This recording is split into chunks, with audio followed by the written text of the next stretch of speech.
Greetings to everyone out there in the No DQ galaxy. Welcome to the No DQ live recap of AEW Dynamite and NXT, the final episodes for the year, although I think we are getting some NXT matches next week. I saw an advertisement for matches, so there you go. But AEW definitely on break next week. They will be back January 1st back in Jacksonville, but we need to talk about tonight. Corpus Christi, Texas for AEW Dynamite, and of course, Full Sail University for WWE NXT. Let's start with the beginning of Dynamite. They got straight to the point, no entrances. We just had the ring announcements for the tag team match between Kenny Omega and Adam Page against the Lucha Brothers. Crowd was really hot for this match.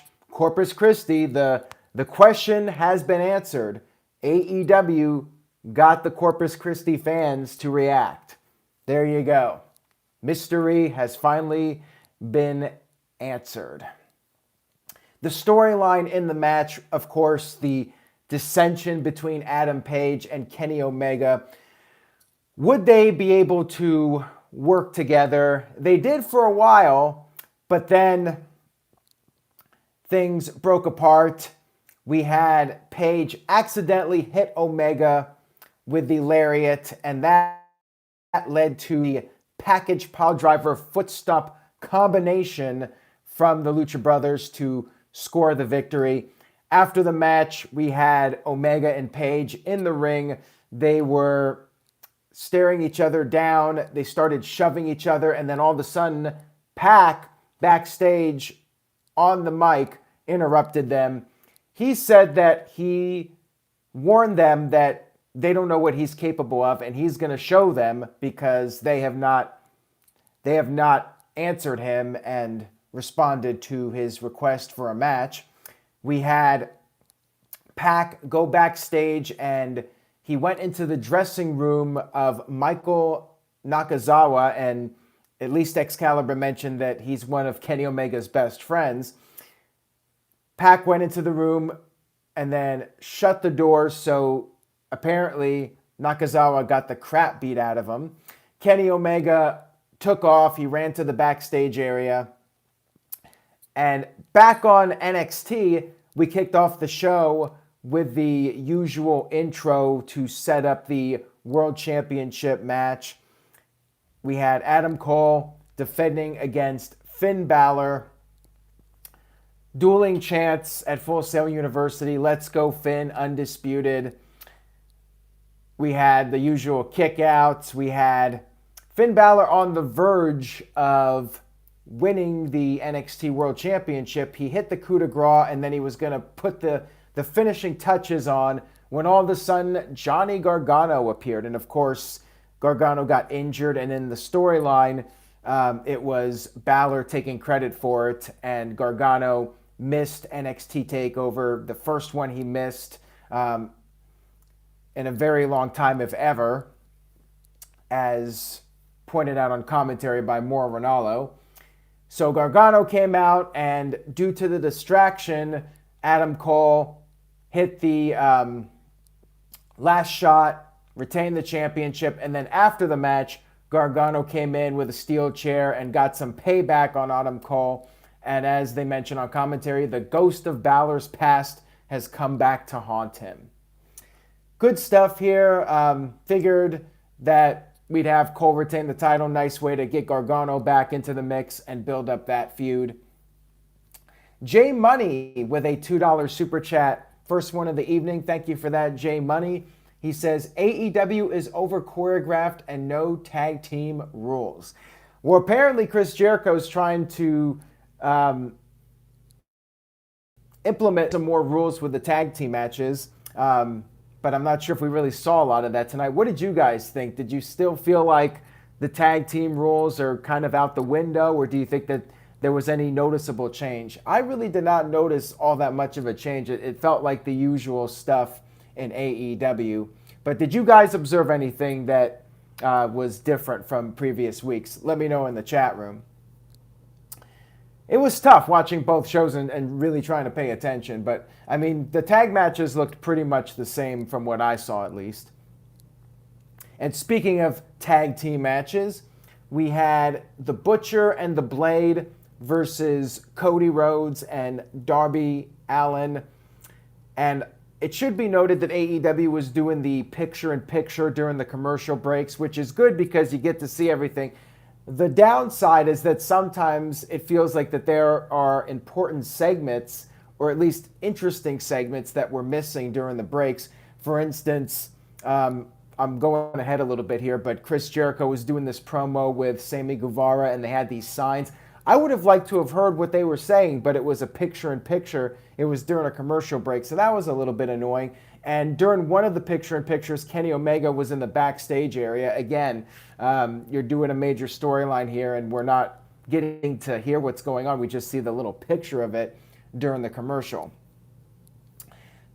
Over on NXT, we had Damian Priest versus Killian Dane. A pretty solid match between those two, with Damian Priest picking up the win with the Reckoning. And back on AEW, Darby Allin got a lot of stuff in. Cody and Allin worked well together. They did the dueling dives. And then Cody hit the crossroads. Bunny got up on the apron, tried to interfere. That did not work out. Darby hit the coffin drop to the Butcher, and then Cody hit the Cody Cutter to score the pinfall victory over Blade. Cody Rhodes and Darby Allin victorious. So this was fine. I mean, it feels like Butcher and Blade are already on the downfall, but at the same time, happy to see Cody get a win here and build up Darby Allin, who, quite frankly, I think could use the win more than Butcher and Blade at this point, because I feel like Darby has some star potential, and I think that this match helped elevate him. So I thought it was fine. We had a Jungle Boy training video, which was pretty cool. And then later on the show, Jim Ross interviewed Jungle Boy. So we got to hear from Jungle Boy about how he was feeling. He talked about how he respects Chris Jericho, the legend, and he was asked about his father. He said that his father would be proud of him and would be happy for his success. Good stuff here. I liked it to build up Jungle Boy for the match with Jericho. Then we had Awesome Kong finally have a match on AEW Dynamite. And before the match, we had Brandy Rhodes with a promo, and that bald guy with his back turned was in the promo. Awesome Kong defeated a very game, as Excalibur put it, Melanie Cruz. And then after the match, Awesome Kong celebrated with the hair that she's won as her trophies. This was fine, build up Awesome Kong. Happy to finally see her competing in the ring and doing something here besides just standing around. Over on NXT, it was announced that the Dusty Rhodes Classic will be returning on January 1st. That will be starting up again for the new year. We had Cameron Grimes, no relation to Rick Grimes or Frank Grimes, versus the Back to the Future cosplayer Kushida. Cameron Grimes ended up picking up the victory. And then we had the match, Chris Jericho versus Jungle Boy Jack Perry. I thought that this was really well done. I enjoyed it very much, and I expected Jungle Boy to go the limit, but the way they played it out, I thought it was extremely well done to build up Jungle Boy as something special and take him to the next level. We had Jungle Boy's mom, grandma, sister. They were there at the front row. Jungle Boy got in some offense on Jericho right away, and then Jake Hager tried to interfere. Luchasaurus made the save, and then Marco Stunt got into the mix and got knocked out by Hager, and then all of them were sent to the back. Hager, Luchasaurus, and the laid-out Marco Stunt, they were all sent to the back. So it was just one-on-one, Jericho and Jungle Boy. Jungle Boy was on fire, hitting dive after dive on Jericho, and even used Jericho's own lion salt on him. for a near fall. But finally, with about 1 minute and 15 seconds left in the match, Chris Jericho got on the walls of Jericho, and Jungle Boy was on the verge of tapping out, but somehow he managed to hold out the rest of the time, and he survived the 10 minutes with Jericho. Jericho was outraged. He demanded 5 more minutes. He got back in the ring, and it appeared like we were going to get the 5 more minutes, but then Jungle Boy made a comeback and was perhaps on the verge of beating Jericho when Jericho was like, screw this. He got out of the ring, grabbed his championship title, and took off, and that was the end of the segment. Again, I thought this stuff was great. I thought it was very well executed. After the match, we had Jericho interviewed by Tony Schiavone, which made me happy. We're getting the interviews on the staging area again, which I like. Jericho said he's not upset. He said that he told everyone that Jungle Boy could not beat him, and he's going to deal with Jungle Boy in the future. But right now, he wants to address Jon Moxley. He brought up how next week there's no Dynamite because of Christmas, but in 2 weeks, January 1st, if Moxley wants, they got a big surprise for him. All he has to do is say yes to join the Elite. Or not the Elite, the Inner Circle, my bad.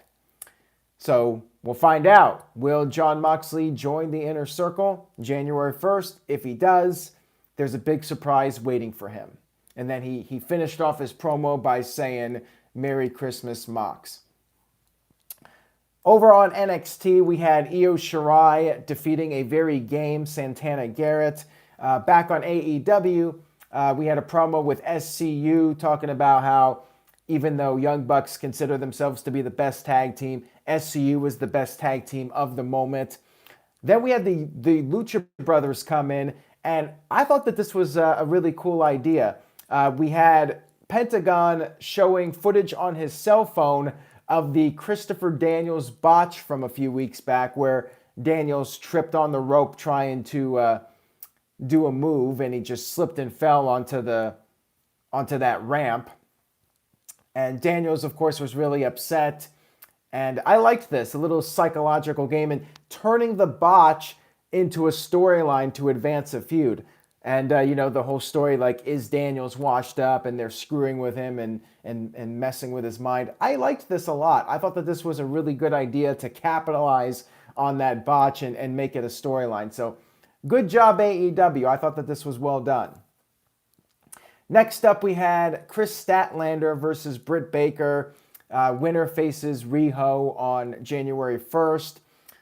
Seems like they're really putting the rocket onto Chris Statlander, and we'll see if she wins the championship on January 1st.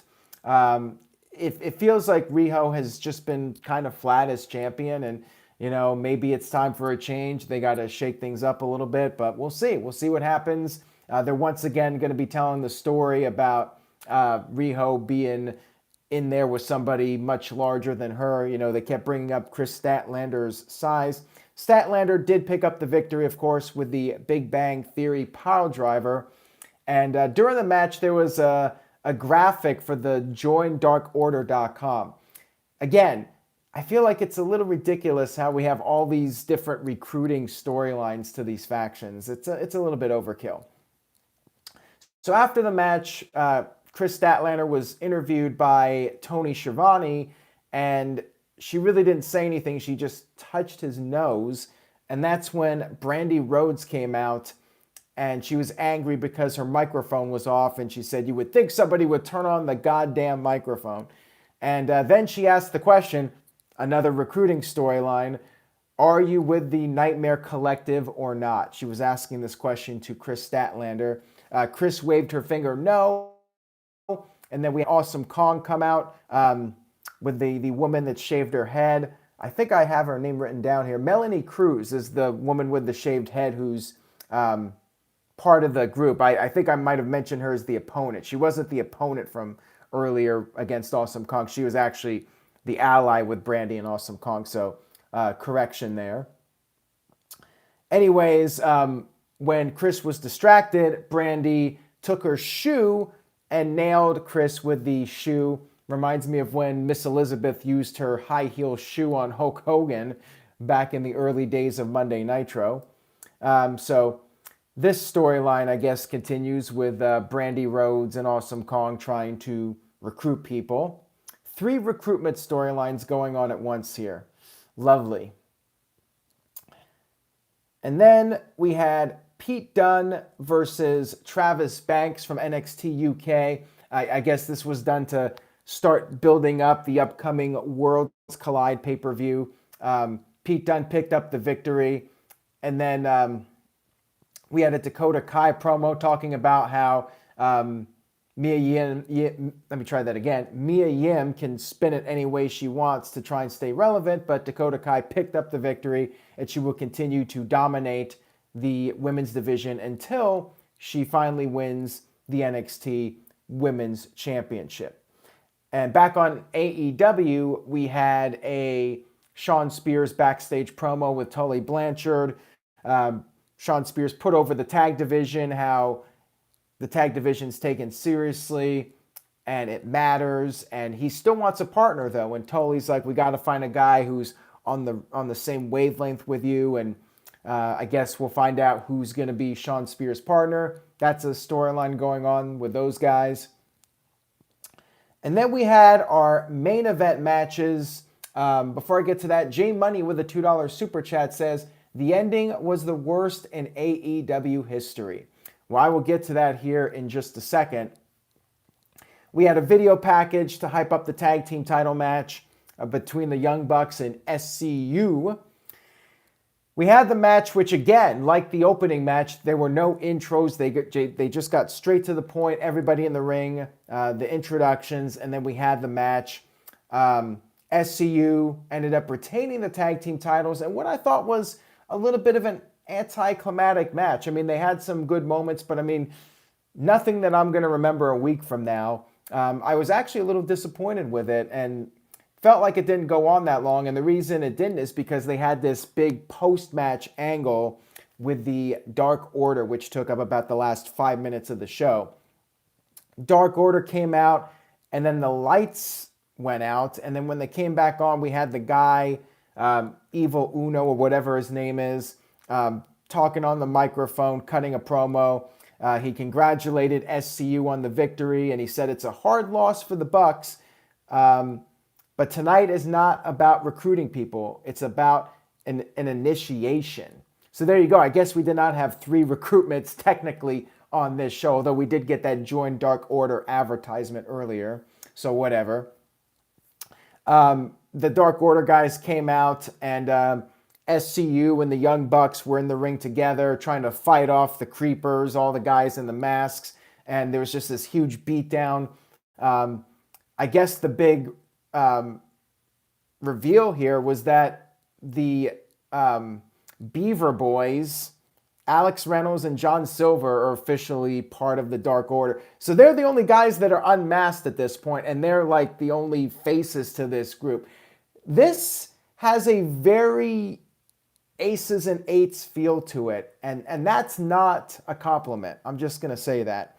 I still am not a fan of this Dark Order faction, period, because you have no stars attached to it. It's just a bunch of guys in masks, and the only 2 guys that have joined now, Alex Reynolds and John Silver, I don't know who these guys are. And this is supposed to be your big main event segment here. So, first of all, if you're gonna do some sort of faction like this, you got to have some people with name value. Like just throwing a bunch of random guys in masks, like it just feels like aces and eights. It really does, minus the bikes. So we had everybody trying to run out, all the baby faces. Daniels came out. He got overwhelmed. Kenny Omega tried to make the save. Cody and Dustin came out, and they still got beat down. So all the stars are getting beat up by these guys in masks who are just a bunch of jabronis. And I don't know if we're ever going to see them unmasked, if there's going to be anything to this. But yeah, I just wasn't really a fan of the end of this show. They're overdoing it with these recruitment storylines, as I mentioned. Probably the biggest criticism of AEW right now. You got Brandy's group, you got the Dark Order, and now you got the Inner Circle trying to recruit Moxley. It's too much. And the big story here at the end, though, was that there was no Adam Page. All the top baby faces came out except for Adam Page. So I guess him and Kenny Omega, that's going to continue their falling out. And I guess that means Adam Page is going heel, unless there's some kind of swerve or something. And then we had the segment end with the Dark Order all getting together and chanting, "We are one." Yeah, wasn't really feeling it, guys. So yeah, that's my criticism of AEW. Now, I know AEW fans watching this are going to get mad because I'm being critical, but just calling it how I see it. It felt very TNA-esque. Felt like aces and eights. That's my call on it. Overall, I enjoyed the show, though. Another solid AEW show. Corpus Christi crowd was solid. They were into the whole show, although they didn't seem into the end. I mean, they were booing, but it wasn't like the good boos. It felt like the "this is stupid" reaction. But yeah, overall, I'm going to give AEW a solid B. Good show this week. Not the best AEW Dynamite, but pretty good stuff. I definitely recommend checking out the Jericho and Jungle Boy stuff. To me, that stole the show. That was the best part of AEW this week, was the Jericho Jungle Boy match. J Money with a $2 super chat says, Cody have no friends to help him, but he run down. Well, Cody has a friend in Darby Allin, at least. That's one more friend than Roman Reigns. So anyways, what did you guys think about AEW? Let's get some letter grades for AEW, and then I'll talk about the NXT main event. Jeremy Dorset gives AEW an A-. Dr. NXT Scorpio with an A-. Lewis gives a B+ to AEW. Gary with a B+ for AEW. Alistair Keffer with a B for AEW. Shaddy really liked it, A+. And Big G gives it a B. I'm not sure if he's talking about AEW or NXT. I know Big G's got to be heartbroken right now. So let's go ahead and talk about the end of NXT. So we had Rhea Ripley versus Shayna Baszler for the title. Shayna did her big entrance. She huddled up with the horsewomen. Crowd was very much behind Rhea Ripley. Great match between these two, back and forth. Then we had the horsewomen run down, and that's when things started to get crazy. Ripley accidentally drop-kicked the referee and then hit the riptide, but the referee was down, unable to make the count. Then Baszler got a chair. She DDT'd Ripley on the chair, but Rhea kicked out. And then Baszler got on her clutch submission hold. Mauro Ranallo was making a big point about how Baszler was trying to keep her streak going as champion, 415 days. And you had Ripley trying to break out of it. Finally, she grabbed the referee's shirt and fought out of it. She got her own submission on, but Baszler got out of that. And then they were up on the top. And then we had Ripley hit the Super Riptide to win the NXT Women's Championship. Great finish here. Great drama. I was watching this and I was very much invested in the last 5 to 10 minutes of this match. Very well done by the ladies. And very memorable title change because they had this lengthy celebration and you had all these people come into the ring. I think Candice LeRae was in there and a bunch of fans. Just they filled up the ring with as many people as possible. And yeah, I love this because this is something you're going to remember. 415 days as champion. Title reign comes to the end. Big celebration. Really felt like something special. So as far as endings go this week, NXT smoked AEW. So sorry to the AEW fans, but as far as the endings go, NXT won big time. Big G with a $2 super chat. He's got all the crying emojis. Poor Big G. And the game is on 100 with a $5 super chat. Says, very happy Ripley winning the NXT women's title. It was the right move due to Shayna's main roster call up soon and possible Royal Rumble win. Big G is sad tonight. He is very sad, but I'll tell you one guy who's happy is Robbie Vice because Marco Stunt got punched out by Jake Hager. Great ending to NXT, and yeah, I think that this is going to be the start of Shayna Baszler transitioning to the main roster, possibly to face Becky Lynch at WrestleMania. I mean, seems like the obvious match if Ronda Rousey's not doing Mania. And I mean, that's still, who knows? That could still happen. Never say never. And Ken, terminated by Google with a $10 super chat, says, did you watch Orange Cassidy's performance last night? The hands and pocket spot was entertaining as Rift Aronson destroying your office. Really now? Cassidy is a top star in the making. What do you think, Rift? If you're talking about AEW Dark, I haven't seen that segment yet, but I have seen him do the hands and pocket stuff many times. I don't know about top star in the making, but I think as far as being a lower card comedy angle goes, I think he's very entertaining. But top star, let's not get carried away here. I mean, it's basically a comedy act. It's a funny one. I like it, but it is what it is. It's not going to be a main event gimmick. Just saying. But it is entertaining. I will give you that. It's just something different. You know, it's unique. It's cool. I'm fine with it. It's silly. And if it's in the lower card, that's fine. But if he was doing that stuff in a world title match, I'd be like, come on now. This is stupid.